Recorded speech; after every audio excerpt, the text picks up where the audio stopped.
Béni soit l'Éternel Dieu, Baruch Hashem.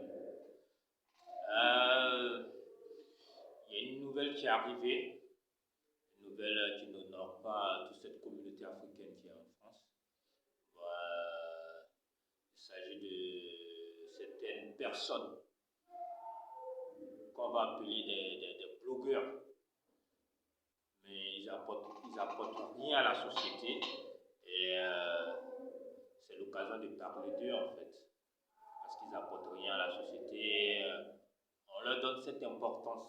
Alors le rabbin que je suis, j'ai dit souvent, j'ai une mission de ramener ces Africains, ces frères, à de bonnes valeurs, à de bons principes. Voilà.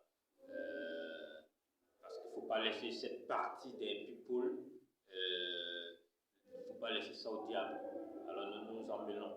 Et la nouvelle est arrivée en France. Il y a parmi les blogueurs une qui s'appelle, je crois, comment elle s'appelle, Leslie 5 étoiles, qui lors d'une réunion a cassé une bouteille.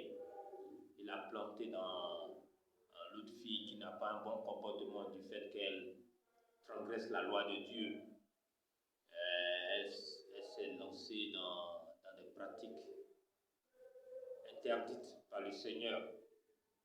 Et malheureusement, l'autre, qui n'est pas une fille exemplaire, puisque c'est le même concept de prostitution. Elles accusent leurs camarades d'être prostituées alors qu'elles-mêmes, elles sont prostituées du fait qu'elles font des striptease dans des bars et tout, ce qui n'est pas bon.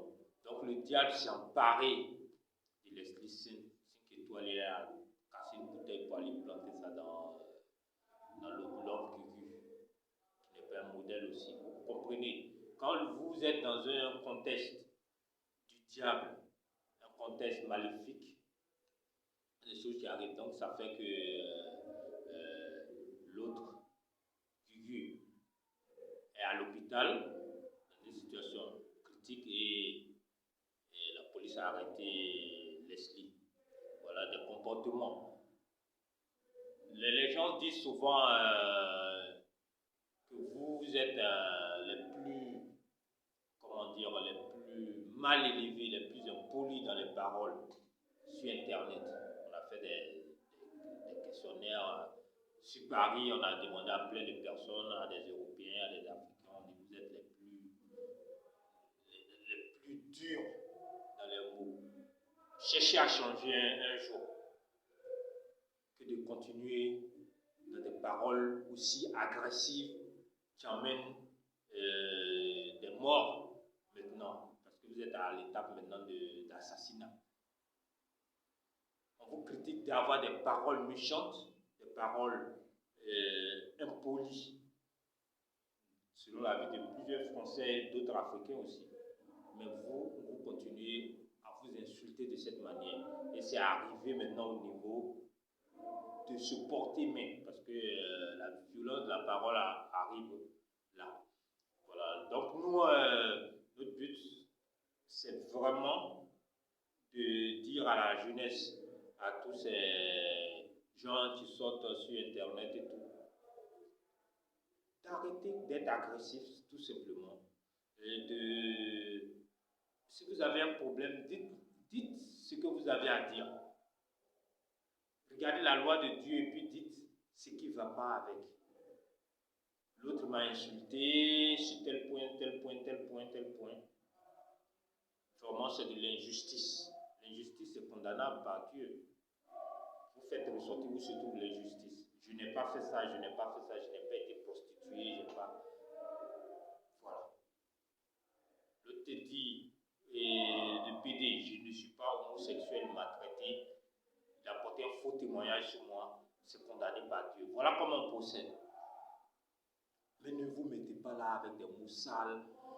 Le but que vous voulez atteindre, vous ne l'aurez pas. Alors que si vous dites qu'il a eu un faux témoignage contre moi, c'est dans la loi, vous frappez. Voilà, c'est le conseil que je peux donner. Vraiment quitter dans les paroles méchantes qui n'apportent rien, qui ternissent l'image de la communauté, c'est pas ça qui paye. S'il y a un point, il y a une raison juridique contre quelqu'un, vous faites sortir la raison juridique. Il a eu un faux témoignage, vous faites sortir cela. Mais pas de violence. Donc voilà pour l'information. Gugu se trouve maintenant à l'hôpital. C'est pas étonnant quand, vu son choix déjà sexuel et tout, c'est déjà mauvais. Voilà, au lieu de chercher un mariage, elle a plutôt un côté négatif des choses.